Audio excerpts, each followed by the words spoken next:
جی ناظرین، آج اسلام آباد میں یہ کانفرنس منعقد ہوئی اور اس میں تمام مسلک کے لوگوں نے شرکت کی، جس میں ہندو، کرسچن، مسلمان اور سکھ برادری کے جو لوگ تھے انہوں نے اس میں شرکت کی اور کہا کہ جو جڑاوالا میں قرآن پاک کی بے عزتی کی گئی تھی، ایسے معاملات نہیں ہونے چاہیے۔ تمام مسلک کو جو ہے پیار محبت سے رہنا چاہیے۔ انسانیت یہ درس نہیں دیتی کہ وہ کسی کی بے عزتی کریں اور کسی کے کتاب کو یا کسی کو جلایا جائے، جلاؤ گھراؤ اور لڑائی جھگڑے کریں، یہ ہماری انسانیت نہیں ہے۔ اور تمام مسلک کے جو لوگ ہیں ان کو پورا من رہنا چاہیے اور ان کو یہ بھی کرنا چاہیے کہ اپنی عبادت گاہوں میں جا کر اپنی عبادت گاہوں میں ہی عبادت کریں اور آرام سے کسی کی عبادت گاہ کو بھی جلاؤ بڑھاؤ اور توڑنے کی کوئی ضرورت نہیں۔ یہی درس دیتی ہے ہماری انسانیت۔ قرآن مجید کا بھی یہ آگے کیا کہتے ہیں یہ مسلک کے لوگ آپ کو سنواتے بھی ہیں، ان کی آوازیں آئیے جانتے ہیں۔ چل پیچھے کر تھوڑا سا۔ آج کی جو تقریب ہے میں سمجھتا ہوں کہ یہ ایک بڑا امپورٹنٹ تقریب تھی، جس میں تمام مذاہب سے اور ادیان کے لوگوں کو اکٹھا کیا گیا اور اس بات پہ اکٹھا کیا گیا کہ آپ مسلمانوں کی جو مقدسات ہیں، قرآن مجید، فرقان حمید ہیں، رسول اللہ صلی اللہ علیہ وسلم، ان کا ادب اور احترام کریں۔ اس طرح سے مسلمان تمام ادیان کی مقدس کتابوں کا ادب احترام کرتے ہیں، انبیاء اور رسول کا ادب اور احترام کرتے ہیں۔ میں یہ سمجھتا ہوں کہ یہ بڑی امپورٹنٹ کانفرنس تھی، جس میں غیر مسلم کمیونٹی کو بھی یہ بتایا گیا کہ مسلمانوں کے دلوں میں تمام انبیاء کی محبت ہے۔ آپ لوگ بھی رسول اللہ صلی اللہ علیہ وسلم کی محبت اختیار کریں اور ہمارے دلوں کو ٹھیس نہ چلائیں، قرآن کو جلا کے رسول اللہ صلی اللہ علیہ وسلم کی عزت کو پامال کریں۔ دیکھیے، قرآن کریم کی جو تکریم ہے وہ سارے ادیان کے پیروکاروں پر فرض بلکہ قرض ہے، وہ سارے مقروض ہے۔ اس کی ایک وجہ ہے، اس کی وجہ یہ ہے کہ قرآن کریم نے سب انبیاء اور کتب آسمانی کے احترام، تکریم اور عزت کا پیغام دیا ہے۔ قرآن کی تعلیمات یہ ہے کہ ان کا احترام کیا جائے، اور قرآن کریم نے بڑے احترام کے ساتھ انبیاء کا تذکرہ کیا ہے۔ اگر کوئی حضرت عیسیٰ کا ماننے والا ہے تو اسے دیکھنا چاہیے کہ قرآن کریم نے کس بہترین انداز سے حضرت عیسیٰ کا تذکرہ کیا ہے، حضرت موسیٰ کا تذکرہ کس بہترین انداز سے کیا ہے۔ اور اسی طرح انجیل کا تذکرہ دیکھیے، تورات کا دیکھیے کہ 18 دفعہ قرآن کریم میں تورات کا جو ہے وہ نام آیا ہے، اسی طرح 12 دفعہ انجیل کا نام آیا ہے۔ تو یہ جو آسمانی کتابیں ہیں قرآن کریم نے ان کا تذکرہ کیا ہے۔ تو اب اگر کوئی آسمانی کتابوں کا حقیقی معنوں میں پیروکار ہے تو اسے قرآن کریم کی عزت تقریم کرنی چاہیے۔ اگر کوئی قرآن کی توہین کرتا ہے اور ادھر سے کہے کہ میں کسی الہی دین کا پیروکار ہوں تو وہ اپنے دعوے میں غلط ہے، جھوٹا ہے، کبھی وہ سچا نہیں ہو سکتا۔ اگر وہ سچا ہے کہ قرآن کریم جو کتاب معنویت ہے، قرآن کریم جو اللہ کی طرف بلانے والی کتاب ہے، توحید کی طرف بلانے والی کتاب ہے، تو میں سمجھتا ہوں جو لوگ یہ کام کرتے ہیں ان کا کسی دین سے تعلق نہیں ہے، بلکہ وہ دین کے، معنویت کے، توحید کے مخالف ہوتے ہیں اور وہ اب کسی کتاب پر بھی ایمان نہیں رکھتے۔ بہت شکریہ سر، تھینک یو سو مچ۔ جی السلام علیکم، میرا نام کرسٹوفر شرف ہے اور میں پاکستان کی مسیح برادری سے میرا تعلق ہے۔ آج بڑی خوشی کی بات ہے کہ آج یہاں پر ہمارے پاکستانی مسیح بھائی، ہمارے پاکستانی ہندو بھائی اور ہمارے پاکستانی جو مسلمان بہن بھائی ہیں وہ ایک جگہ پہ اکٹھے ہوئے ہیں۔ یہ بہت ضروری ہے کہ ہم اس چیز کو سمجھیں اور اس چیز کی قدر کو جانیں کہ ایک دوسرے کے مذاہب کی، ایک دوسرے کے بزرگان دین کی اور ایک دوسرے کی مذہبی کتابوں کی جو سانجھی عزت ہے اس کا احترام بہت ضروری ہے۔ آج ہم عزت کریں گے تو ہم کل کو عزت پائیں گے۔ اور جن ممالک میں یہ واقعات ہو جاتے ہیں جہاں پر ایک کسی کی مذہبی کتاب کی بے حرمتی ہو جاتی ہے یا اس کی بےزتی کی جاتی ہے، یا دوسری طرف دیکھیں جہاں پاکستان میں جڑاوالا جیسی جگہ پر اگر بائبل مقدس کی حرمتی کی جاتی ہے یا اس کو ڈسرسپیکٹ کیا جاتا ہے، تو یہ وہ واقعات ہیں جو ہمیں آپس میں ایک دوسرے سے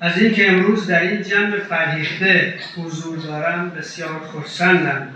از حضور همه شما در این اجتماع تشکر میکنم و مایلم از تمام کسانی که برای برگزاری این مراسم تلاش کردند قدردانی کنم. اینکه امروز علما و پیروان ادیان و مذاهب مختلف از جمله مسلمانان شیعی و سنی، مسیحی، سیک و هندو برای یک هدف که هم جمع می شوند تقدیر می کنم. آپ صاحبان علم کی محفل میں شامل ہو کر دلی خوشی محسوس ہو رہی ہے. میں اس محفل میں آپ کی تشریف آوری کا شکریہ ادا کرتا ہوں اور جن حضرات نے اس پروگرام کے انعقاد میں معاونت کی ان کی قدردانی کرتا ہوں، اور مختلف مذاہب اور مسالک کے علماء اور پیروکار، چاہے وہ شیعہ ہوں، سنی ہوں، عیسائی ہوں یا سکھ اور ہندو ہوں، ان کا ایک مقصد کے لیے جمع ہونا قابل تحسین ہے، جو کہ اسلامی جمہوریہ پاکستان کے دارالحکومت اسلام آباد میں پاکستانی غیور عوام کے مابین بیٹھ کر تقریم قرآن کریم کے عنوان سے برگزار کیا جا رہا ہے. ما در قبال توهین به قرآن که مدتی است و هر از چندگاهی یکی پس از دیگری صورت میگیره، دو وظیفه بزرگ رو، یعنی دو سنخ وظیفه بزرگ رو بر دوش داره. یہ جو کچھ عرصے سے پے در پے قرآن مجید کی توہین کا سلسلہ دنیا میں جاری ہے، اس کے مقابلے میں ہم سمجھتے ہیں کہ ہمارے دو اہم وظائف ہیں، ہماری دو اہم ذمہ داریاں ہیں. یک سنخ وظیفه ایجابی است و یا به تعبیر دیگر بایدهایی که ما به عنوان امت اسلامی باید انجام بدهیم و یک سنخ سلبی است، یعنی نبایدها، آنچه نباید انجام داد.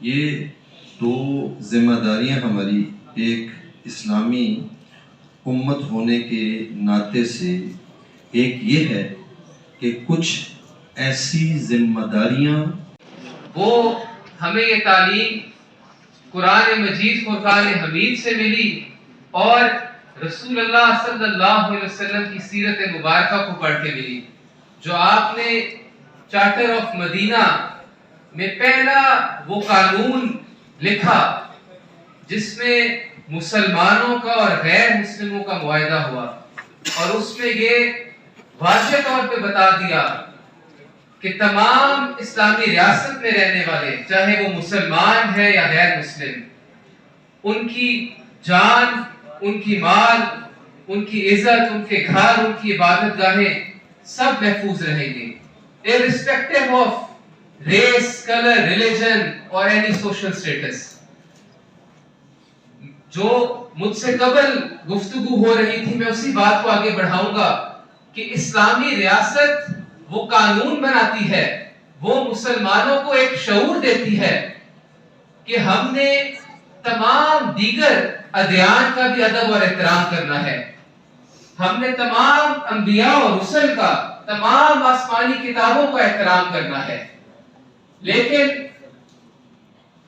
انفارچونیٹلی جو ویسٹ میں ہو رہا ہے، جہاں قرآن کو جلایا جا رہا ہے، جہاں رسول اللہ صلی اللہ علیہ وسلم آپ کی بے ادبی اور گستاخی ہو رہی ہے، وہاں حکومت اور قانون جو ہے وہ حرکت میں نہیں آتا۔ جناب اللہ ہے کہ ادارے اپنا کام جو ہے وہ ٹائم پہ نہیں کر رہے۔ جب ایسا معاملہ ہو کوئی جائے ادارے اس کو اہمیت ہی نہیں دیتے، جب تک ہلا گلا نہ ہو تو ریپرزینٹ کر رہی ہیں محترم جناب کرسٹوفر شیرف ہمارے اور آج کی اس کانفرنس کا باقاعدہ آغاز تلاوت کلام پاک سے کریں گے، جس کے لیے میں ملتمس ہوں جناب قاری آصف سروری صاحب سے کہ آپ تشریف لائیں۔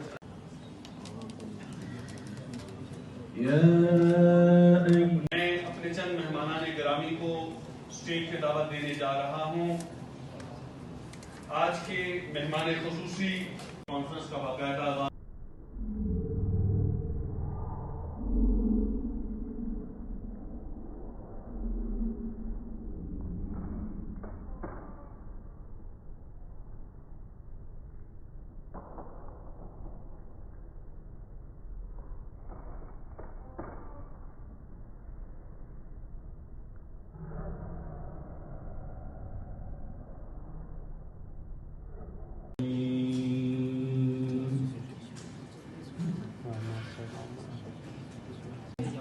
نفس ما قدمت لغد۔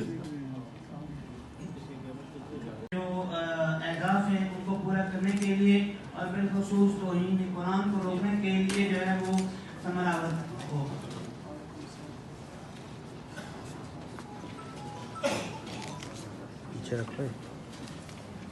میں جا رہا ہوں کہ وہ اسٹیج پہ تشریف لائیں۔ جناب علامہ عارف واحدی صاحب، آپ نائب صدر ہیں شیعہ علماء کونسل پاکستان۔ خدا رو شاکر هستیم که دو کشور اسلامی ایران و پاکستان امروز زیر سایه قرآن کریم قرار دارند، قرآنی که برای دفاع از اون امام حسین به خاطرش به شهادت رسید.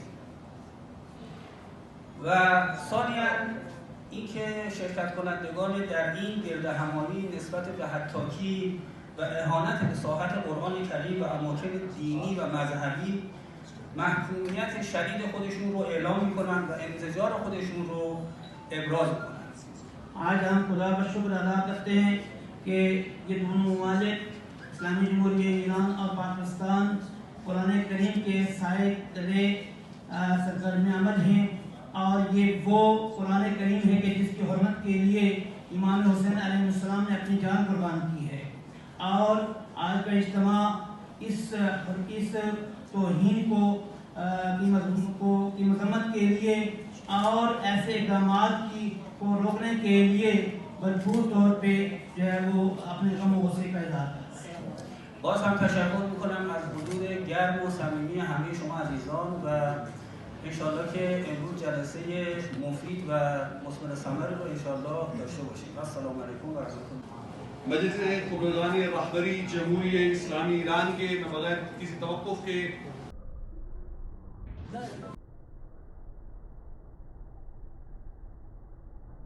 اللہ بالقرآن العظیم ہماری اس نشست کو عبادت میں شمار فرما۔ یا اللہ ہمیں قرآن کی عظمت، قرآن کی کرامت اور اس کو عام کرنے کی توفیق دے، قرآن کے بہترین اصولوں پر عمل کرنے کی توفیق دے، اور جتنی بھی الہی کتابیں ہیں ان کی تکریم اور ان کو معاشرے میں ان کی تقدیس عام کرنے کے لیے ہمیں توفیق دے۔ یا اللہ جو شر پسند عناصر ہیں انہیں اس دنیا میں بھی ذلت اور رسوائی کا سامنا ہو اور آخرت میں بھی انہیں دردناک عذاب دینا۔ یا اللہ اس ملک پاکستان کی حفاظت فرما، اور جتنے بھی ہمارے اسلامی ممالک ہیں ان کے سربراہوں کو توفیق دے کہ وہ اپنے دین کے لیے اور قرآن کے لیے اپنی وہ ذمہ داری ادا کریں جو ان کے اوپر بنتی ہے۔ اور اس طرح ہمارے برادر ملک جمہوری اسلامی ایران اور ان کی قیادت، ان کی یہاں سفیر محترم اور اسی طرح رائزنی اور جتنے بھی ہمارے معزز مہمان حضرت آیت اللہ ولائی صاحب، سب کے ہم مشکور ہیں کہ انہوں نے اس قسم کی خوبصورت محفل سجائی ہے۔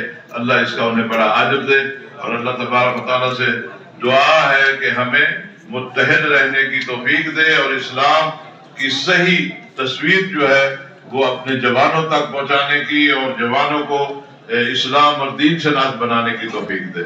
ربنا آتنا فی الدنیا حسنۃ وفی الآخرۃ حسنۃ وقنا عذاب النار.